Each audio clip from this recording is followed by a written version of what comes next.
Bonsoir à toutes et à tous et merci de nous rester fidèles. Bienvenue dans Regard Croisé, le troisième numéro de cette semaine. On se retrouve encore avec nos invités pour aborder 4 sujets ce soir. Nous parlerons d'abord de la Côte d'Ivoire. L'ancien président Bédié est décédé des suites d'un malaise. Nous parlerons ensuite du Niger. L'opération d'évacuation des ressortissants français a commencé. Toujours le Niger, intervention militaire. Les craintes d'une dégradation sécuritaire au Sahel. Puis nous terminerons bien évidemment par le Togo avec cette question, fin des bisbilles au quart. Ce sera notre interrogation et nous en parlerons avec nos invités. Ils sont 3 ici en studio avec moi. Beau Soleil Obekou, vous êtes député à l'Assemblée nationale et président de l'association Togo pour tous. Bonsoir, honorable et bienvenue. Bonsoir, merci et merci pour l'invitation. Bonsoir à tous les téléspectatrices et téléspectateurs de New World TV. À côté de vous, Dieudonné Sewonou, vous êtes journaliste et directeur général d'Elios Service. Bonsoir Dieudonné et bienvenue. Bonsoir Guillaume. Bonsoir à nos chers téléspectateurs et spectatrices qui chaque fois nous suivent dans nos interventions, nos petites analyses. Et je le dis toujours, nous n'avons pas la science infuse, nous n'essayons que de mener nos réflexions sur des sujets d'actualité. Alors, peu importe la pertinence, je veux croire que nous rendons service, alors un service comme cela à nos communautés qui nous suivent chaque fois. Bonsoir honorable, bonsoir à mon cher confrère. Qu'on aura l'instant de découvrir le cher confrère, c'est bien vous, Ibrahim Macha, vous êtes également journaliste et directeur de publication du journal Temps Nouveau. Bonsoir DP et bienvenue. Merci, bonsoir et bonsoir à tous ceux qui nous suivent. Bonsoir à mes co-débatteurs. Avec vous, nous attaquons donc notre premier sujet. Nous prenons la direction de la Côte d'Ivoire. L'ancien président Bédié décède des suites d'une maladie. L'information a été confirmée hier. L'ancien président Henri Konan Bédié a rendu l'âme ce mardi 1er août en début de soirée à Abidjan. Il a été victime d'un malaise dans son fief à Daoukro. Il avait été transféré d'urgence à la polyclinique internationale Sainte-Anne-Marie d'Abidjan et c'est là qu'il rendra l'âme. À 89 ans, on s'y attendait peut-être pas vraiment. Henri Konan Bédié qui est investi pour être candidat à la présidentielle de 2025 pour tenter de revenir au pouvoir parce qu'il a déjà été, mais il a été victime d'un coup d'État.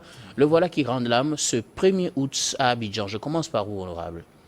Oui, et on ne peut que d'abord s'incliner devant la mémoire de cet illustre homme politique qui a été un grand homme d'État en Côte d'Ivoire et jusqu'à sa mort parce qu'il était toujours le président du PDCI et tout le monde sait qu'il a été même président de la République, il fut ambassadeur, ministre de l'économie de la Côte d'Ivoire et président de l'Assemblée nationale et président de la République. Il a été victime il a occupé tous les postes, hein, ouais. Il a tout connu en tout cas dans la politique, même un coup d'État. Ce qu'on peut retenir de lui, surtout au niveau de la Côte d'Ivoire, il a été un homme de paix.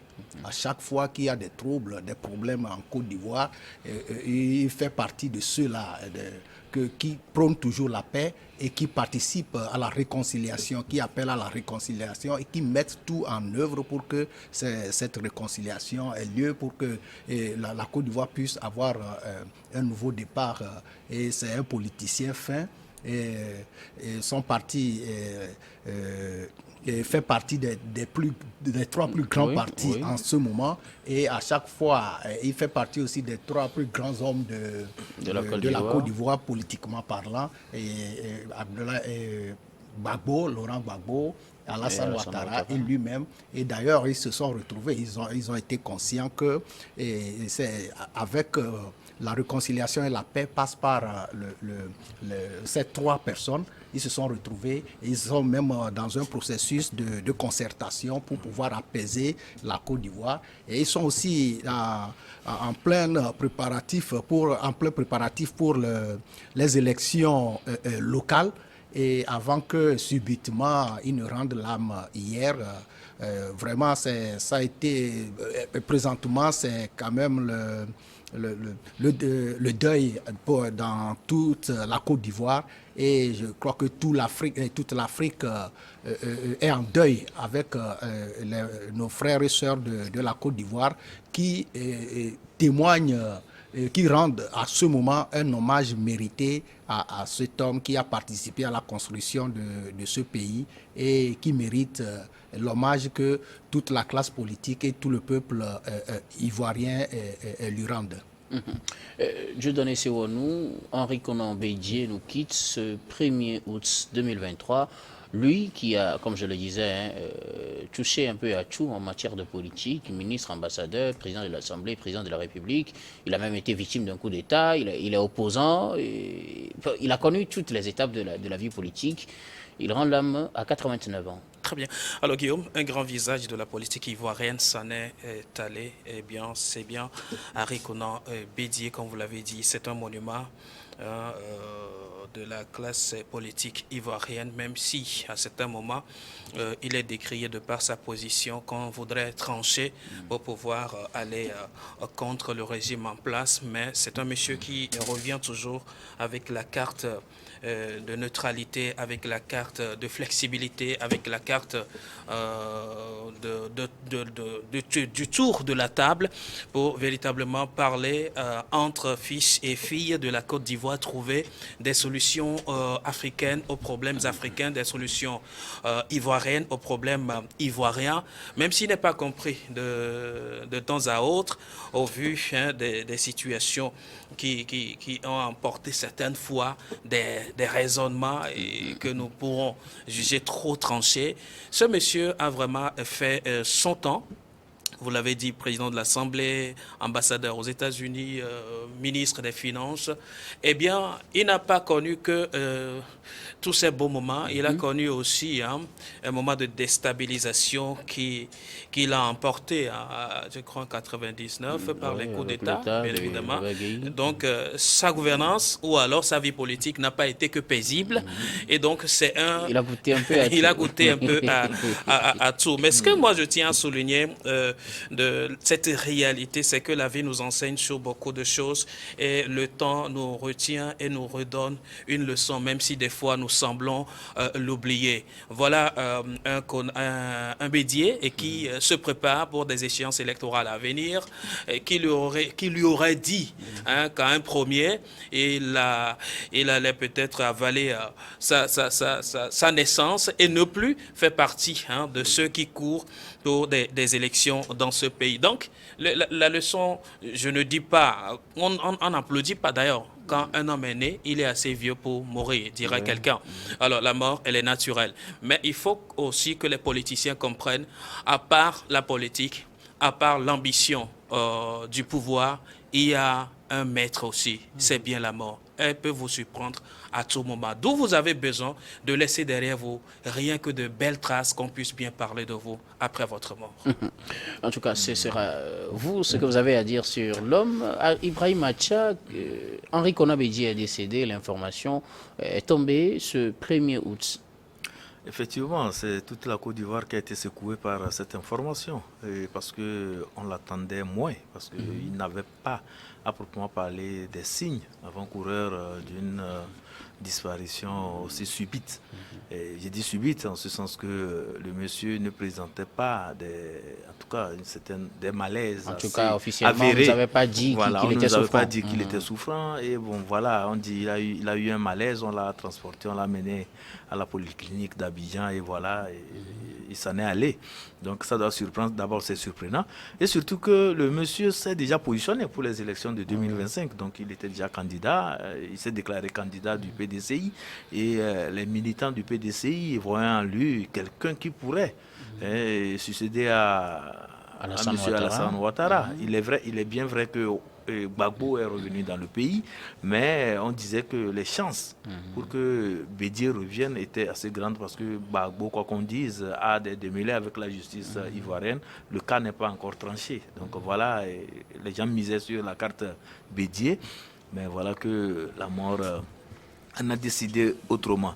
Bon, Bédié, c'est vrai, au-delà de tout ce que mes co-débatteurs ont dit de lui, il faut reconnaître quand même qu'il laisse à la postérité un mauvais souvenir en matière d'ivoirité. Vous savez que c'est ce concept qui a divisé les Ivoiriens, c'est ce concept qui a été à la base des différentes crises que la Côte d'Ivoire a connues à partir de 2022, de 2002 jusqu'au portillon de 2011.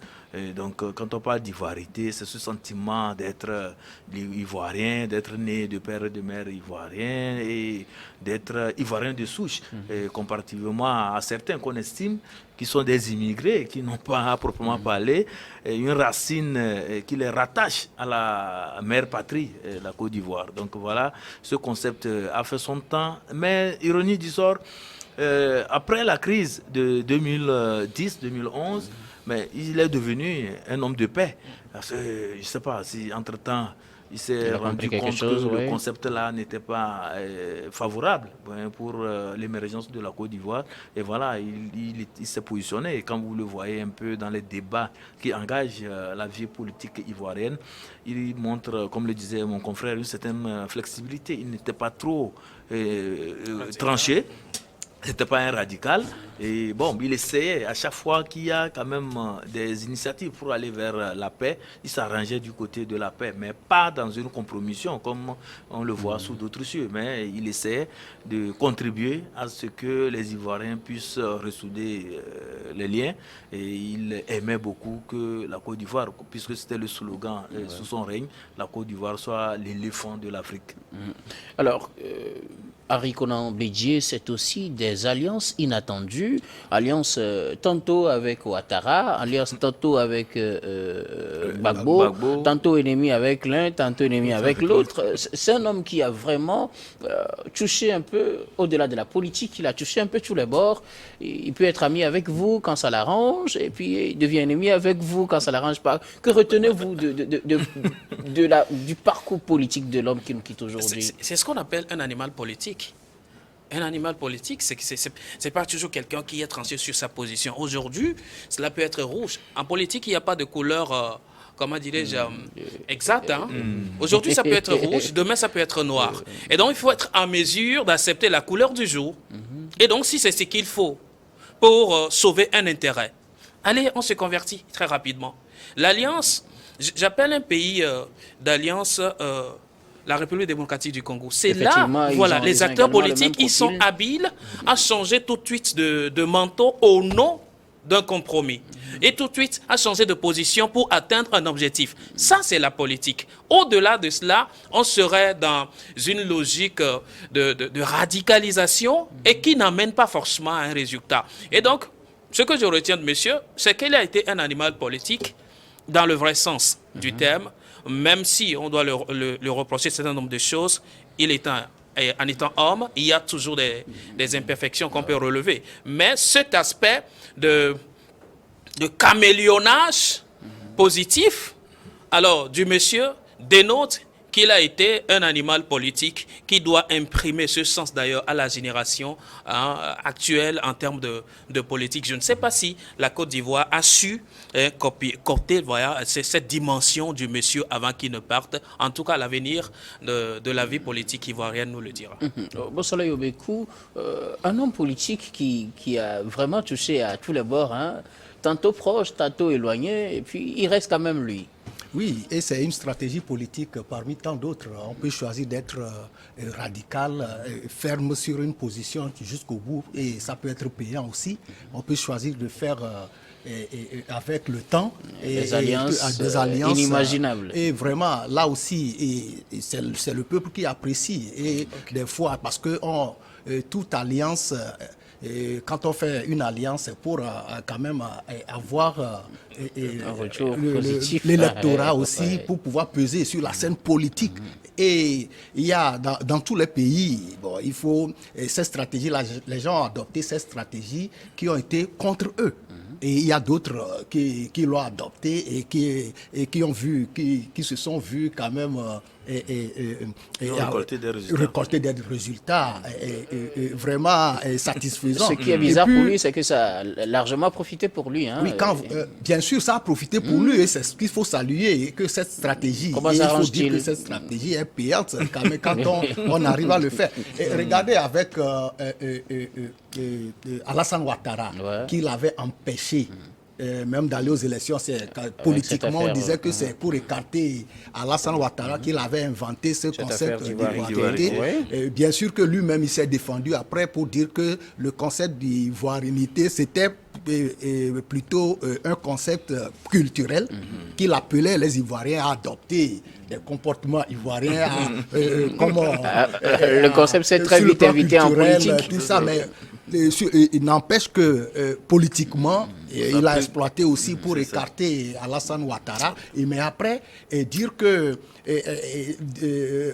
voir Bédié faire encore une alliance avec Alassane Ouattara, qu'il a combattu, qu'il a empêché d'aller aux élections, mais les gens même ont qualifié cette alliance d'alliance contre nature.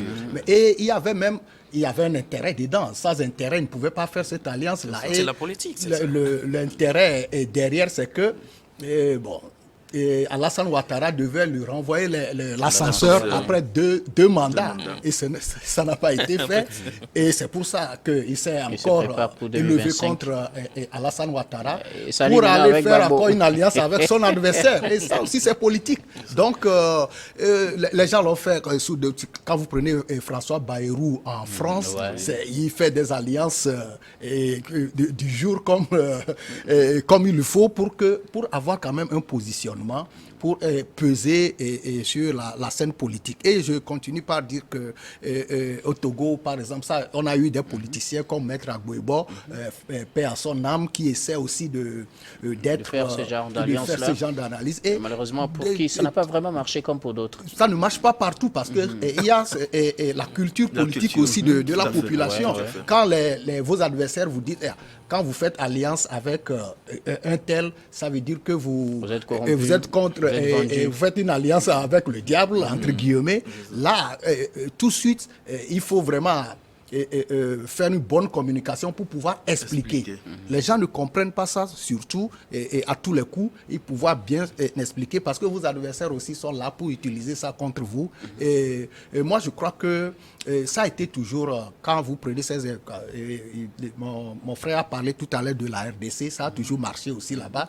J'ai donné l'exemple de François Bayrou tout à l'heure. Les politiciens ont utilisé cette stratégie pour pouvoir d'abord aussi faire gagner leur parti, parce que quand arrivé à un certain moment, et c'est ça aussi, et ça se passe au Togo, il y a aussi certains partis, surtout de l'opposition, quand vous voyez que vous ne pesez plus trop sur la scène politique, vous faites alliance avec un parti entre guillemets plus fort pour pouvoir quand même exister. Et ça aussi, cette stratégie-là existe.